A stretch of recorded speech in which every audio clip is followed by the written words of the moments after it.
गांव की सुबह हमेशा एक जैसी होती थी। मुर्गे की बांग, बकरियों की मिमियाहट, कुएं पर औरतों का शोर और खेतों की तरफ जाते मर्दों की आवाजें। चारों तरफ हरियाली फैली रहती थी, लेकिन गरीबी का साया हर घर पर मंडराता था। इसी गांव के एक कोने में था हलीमा का छोटा सा कच्चा मकान। मिट्टी की दीवारें, टूटा हुआ दरवाजा और छत से टपकती बूंदें, यही उसका संसार था। हलीमा की जिंदगी आसान नहीं थी। उसका शौहर बहुत पहले एक हादसे में गुजर गया था। तब से वह अकेली रह गई थी। गरीबी, भूख और अकेलेपन का बोझ उसने अपने कंधों पर ढोया। उसके 6 बच्चे थे, 3 छोटी बेटियां और 3 बड़ी। बड़ी बेटियां अब जवान हो चुकी थीं। सायरा सबसे बड़ी, फिर शबनम और सबसे छोटी राबिया। तीनों की उम्र 15 से 20 साल के बीच थी।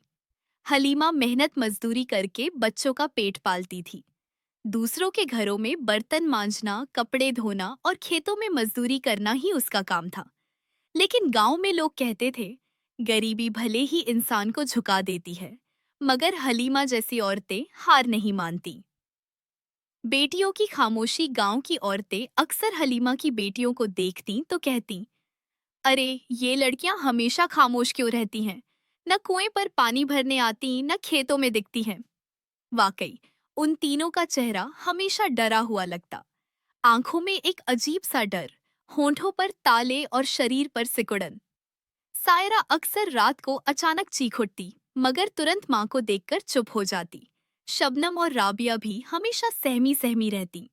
गांव वाले कहते, ये बच्चियां तो जैसे जिंदा लाशें बन गई हैं। कुछ तो राज है इस घर में। मगर किसी ने खुलकर कभी सवाल नहीं किया।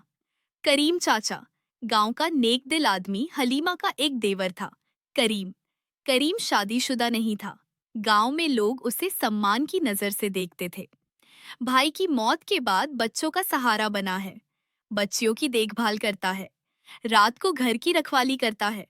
करीम दिन में गांव के चौपाल पर बैठता, लोगों की मदद करता और नमाज में सबसे आगे दिखता।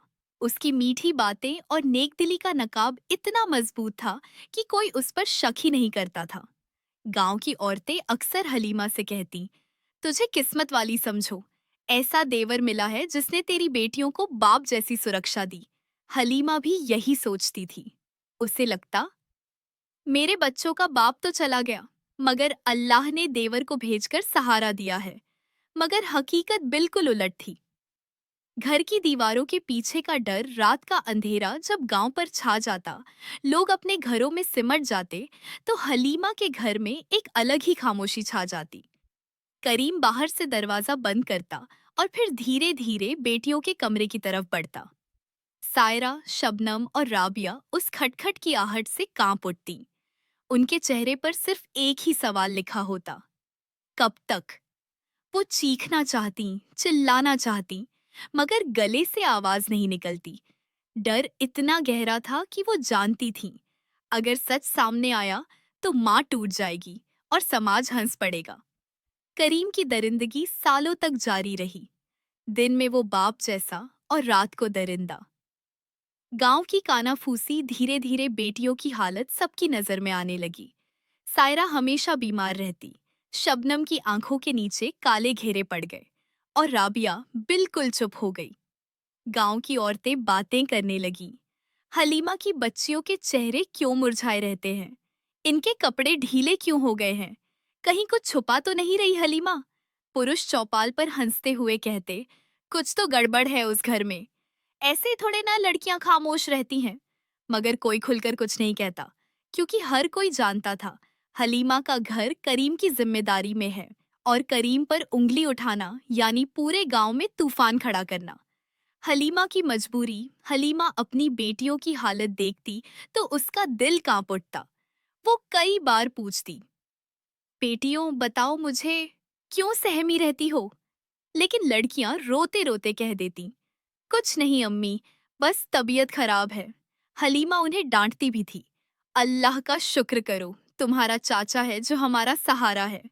हकीकत से अनजान हलीमा उसी शख्स को फरिश्ता मानती रही, जो उसकी बेटियों की जिंदगी को नरक बना चुका था। सस्पेंस कहराता है, गांव वालों की बातें दिन ब दिन बढ़ने लगी। कुछ ने कहा, हलीमा की बेटियों को कोई पराया मर्द फुसला रहा है। कुछ ने फुसफुसाकर कहा, शायद पड़ोस का कोई लड़का है। लेकिन किसी को अंदाजा भी नहीं था कि असली दरिंदा कोई पराया नहीं, बल्कि घर का ही अपना खून है। लड़कियों की खामोशी एक पहेली बन चुकी थी, और ये पहेली जल्द ही टूटने वाली थी। सच का पहला दरार एक रात जब गांव में तेज बारिश हो रही थी, बिजली कड़क रही थी और हवा में डरावनी सी सिहरन थी। उसी समय हलीमा की छोटी बेटी राबिया की तबीयत अचानक बिगड़ गई। उसे तेज बुखार और बेचैनी होने लगी। हलीमा घबराकर दवा लेने के लिए करीम को पुकारने लगी, लेकिन वह घर पर नहीं मिला। सायरा और शबनम ने अम्मी से कहा, अम्मी, आप बाहर से हकीम को बुला लो। हलीमा छतरी लेकर गांव के हकीम के घर भागी। वो जैसे ही गई, करीम दबे पांव अंदर आया। सायरा और शबनम ने दरवाजा अंदर से बंद करने की कोशिश की, मगर करीम गुस्से से बोला, दरवाजा खोलो वरना सबको बता दूंगा कि तुम लोग गलत रास्ते पर हो। सायरा का दिल फटने वाला था। उसने पहली बार हिम्मत करके चीख दी, तू दरिंदा है, हम और सहन नहीं करेंगे। राबिया बुखार में तड़प रही थी, शबनम कांप रही थी, और उस चीख से माहौल में अजीब सा डर भर गया। गांव की नींद टूटती है बरसात और तूफान के बीच। वो चीख पास के मकानों तक सुनाई दे गई। कुछ औरतों ने खिड़की से देखा कि हलीमा का घर अंधेरे में बंद है और अंदर से आवाजें आ रही हैं। गांव के दो तीन जवान लड़के दौड़कर चौपाल पहुंचे और बोले, हलीमा के घर से अजीब आवाज आई है, कुछ गड़बड़ लग रही है। गांव का माहौल पहले से ही शक से भरा था।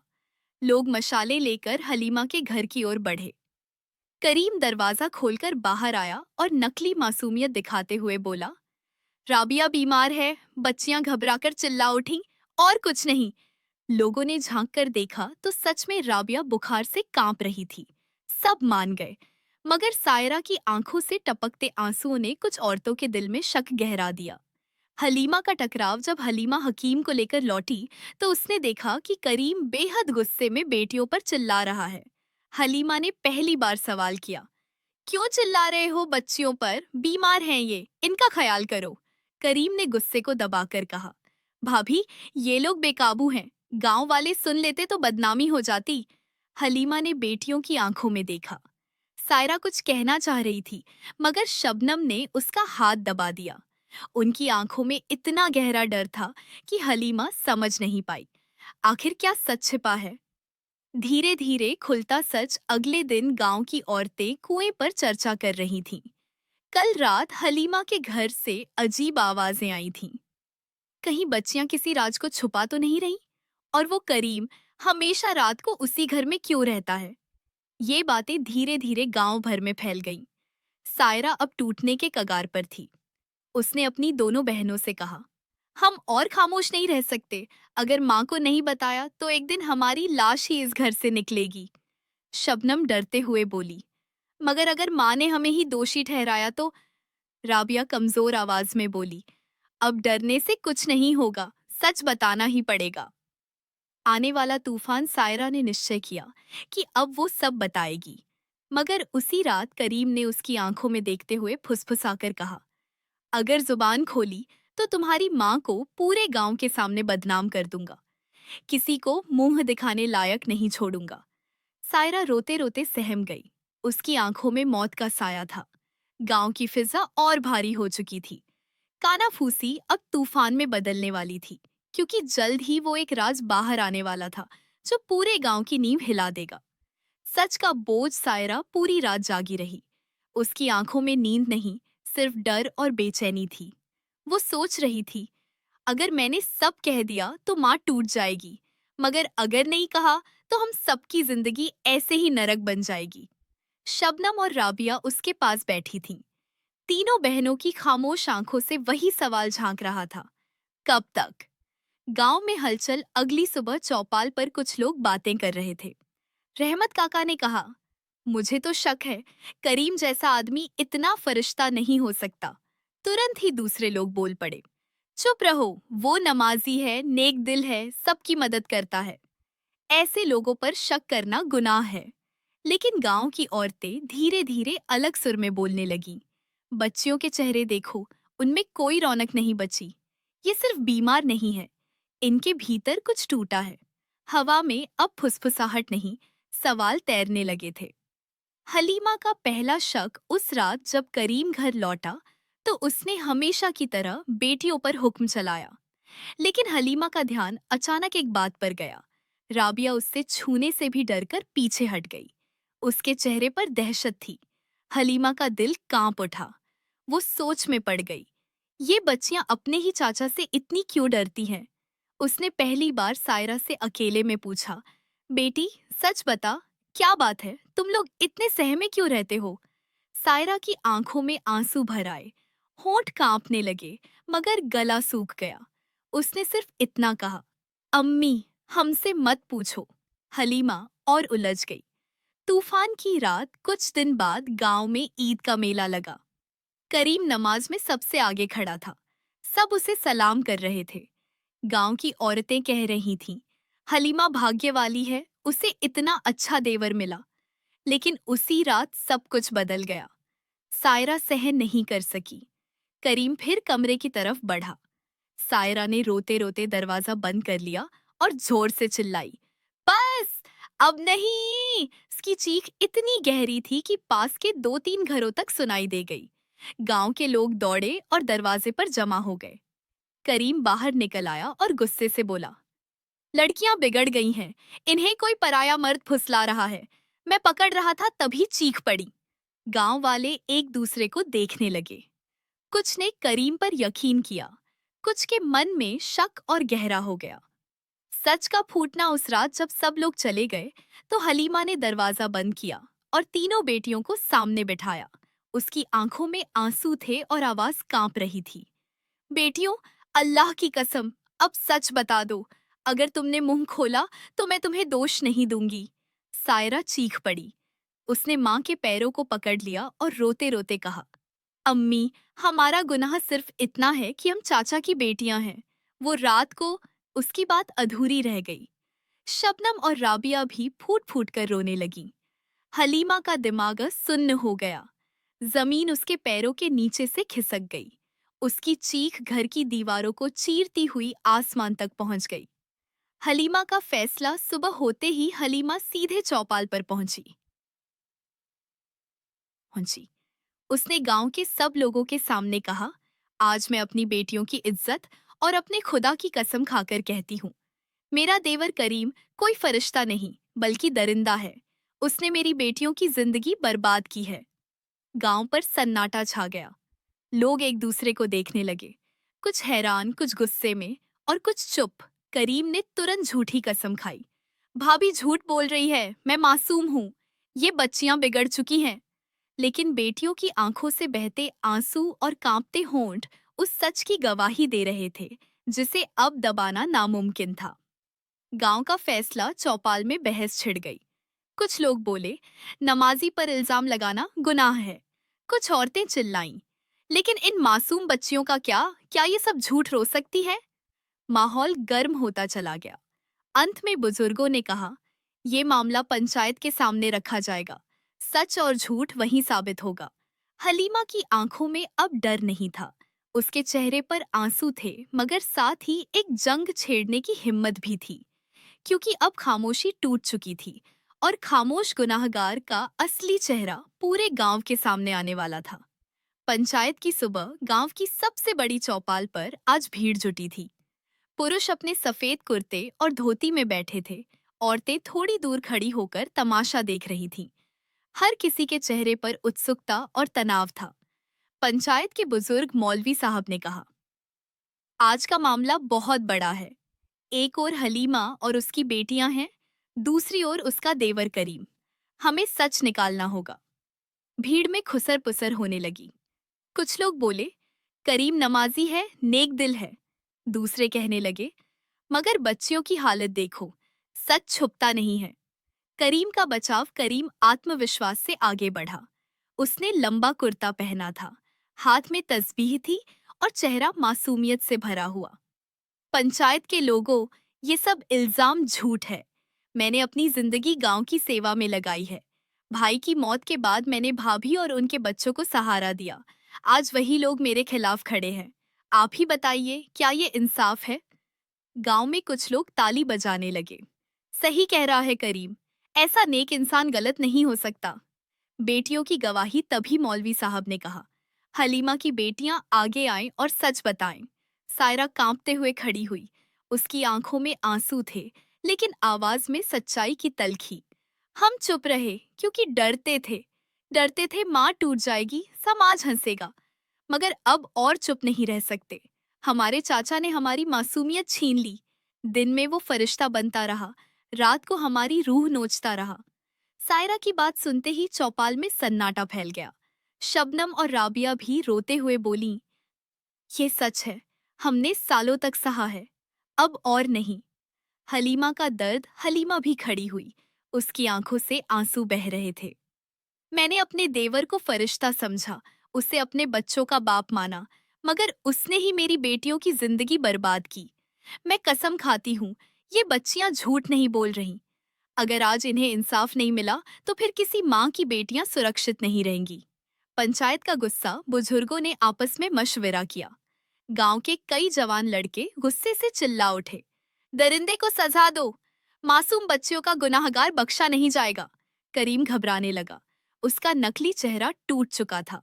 उसने आखिरी कोशिश की, ये सब साजिश है, मेरी इज्जत मिटाने की साजिश। लेकिन अब गांव के लोग चुप नहीं थे। हर आंख में गुस्सा और नफरत थी। फैसला, मौलवी साहब ने उठकर कहा।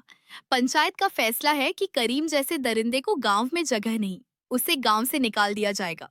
और अगर वो वापस आया तो उसकी सजा और भी कड़ी होगी। भीड़ गुस्से से गरज उठी। जवानों ने करीम को पकड़कर घसीटा और गांव से बाहर फेंक दिया। उसकी तस्बीह की माला मिट्टी में बिखर गई। नई सुबह, हलीमा की आंखों में आंसू थे, लेकिन आज उसमें डर नहीं था। उसने अपनी बेटियों को गले से लगाया और कहा, अब तुम खामोश नहीं रहोगी, तुम्हारा सच तुम्हारी ताकत है।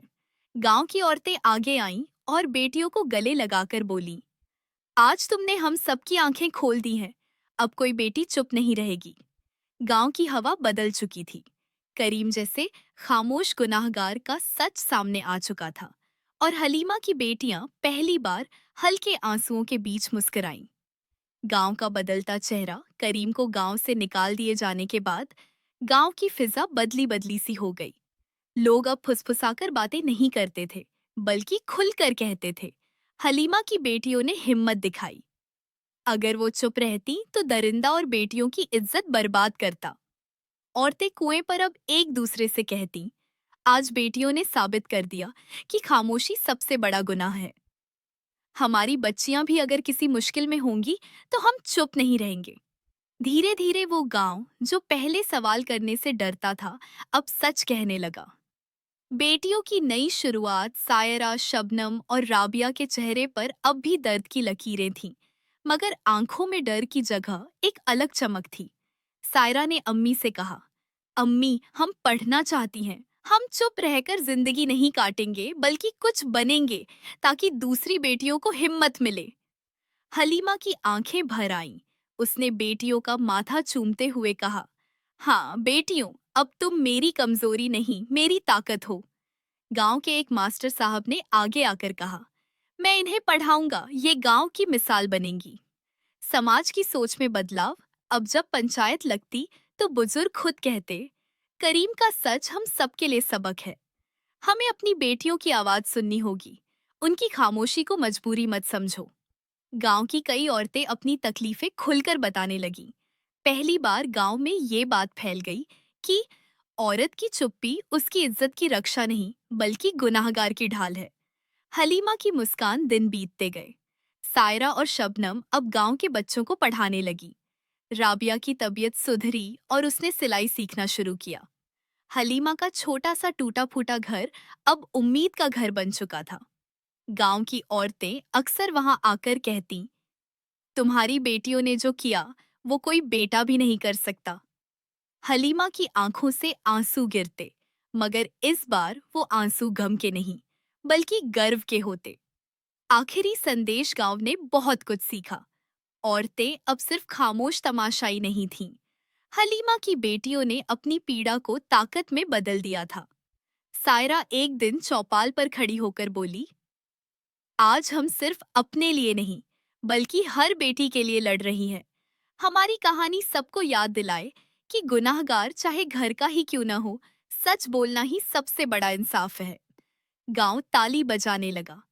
हवा में अब डर नहीं, बल्कि बदलाव की खुशबू थी। समापन करीम जैसे खामोश गुनाहगार का सच गांव से मिट चुका था, और हलीमा की बेटियों की खामोशी अब चीख में नहीं, बल्कि उम्मीद की आवाज में बदल गई थी। उनकी कहानी ने पूरे गांव को सिखाया, चुप रहना भी गुनाह है और सच कहना ही इंसाफ की पहली सीढ़ी।